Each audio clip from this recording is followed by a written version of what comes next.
Russia పర్యటనలో AP మంత్రి నారా లోకేష్ పారిశ్రామిక అంతరిక్ష మౌలిక సదుపాయాల రంగాల్లో పెట్టుబడులను ఆకర్షించేందుకు ఆయా రంగాల ప్రతినిధులతో వరుస సమావేశాలు నిర్వహించారు.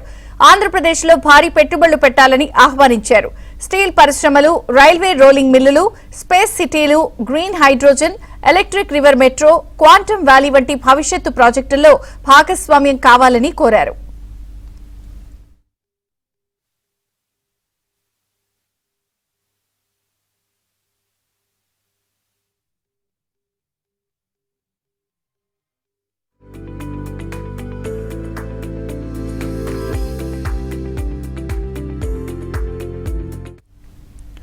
నోవాస్టెల్ ఎం చైర్మన్ తో లోకేష్ భేటీ అయ్యారు. భారత్ లో మౌలిక వసతుల అభివృద్ది అవకాశాలను వివరించారు. ఇండియాలో అత్యాధునిక ఈఏఎఫ్ స్టీల్ ప్లాంట్ నిర్మాణానికి ఆహ్వానం పలికారు. శ్రీ సిటీలో రైల్వే ట్రాక్, రోలింగ్ మిల్ ఏర్పాటు చేయాలని విజ్ఞప్తి చేశారు. ఏపీలో ముడి పదార్థాల లాజిస్టిక్స్ హబ్ అభివృద్దికి లోకేష్ ప్రతిపాదించగా పరిశీలిస్తామని నోవాస్టెల్ ఎం చైర్మన్ హామీ ఇచ్చారు.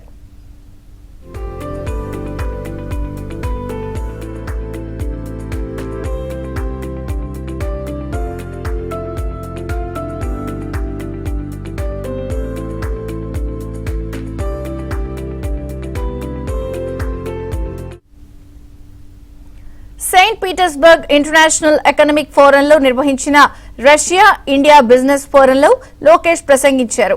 సీఎం చంద్రబాబు నాయకత్వంలో తయారీ, లాజిస్టిక్స్, క్లీన్ ఎనర్జీ, డిజిటల్ మౌలిక సదుపాయాలపై దృష్టి పెట్టామని తెలిపారు.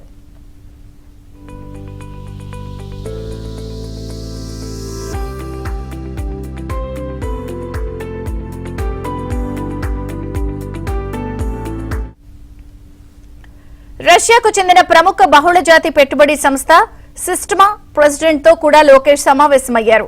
జాతీయ జల రవాణా మార్గాల్లో ఎలక్ట్రిక్ రివర్ మెట్రో పైలట్ ప్రాజెక్టులను ప్రారంభించాలని కోరారు. లోకేష్ ప్రతిపాదనలను పరిశీలిస్తామని సిస్టమా ప్రెసిడెంట్ తెలిపారు.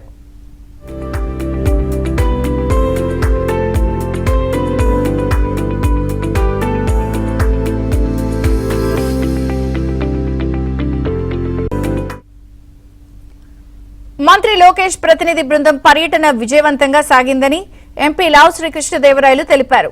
రాష్ట్రంలో పెట్టుబడుల ఆకర్షణ, సాంకేతిక పరిజ్ఞాన మార్పిడి, ఉపాధి కల్పనే ధ్యేయంగా ఈ పర్యటన సాగిందన్నారు. రష్యాలోని ప్రపంచ ప్రసిద్ధ ప్రభుత్వ, ప్రైవేట్ రంగ సంస్థల ప్రతినిధులతో ఏపీ బృందం విస్తృత స్థాయి చర్చలు జరిపిందన్నారు.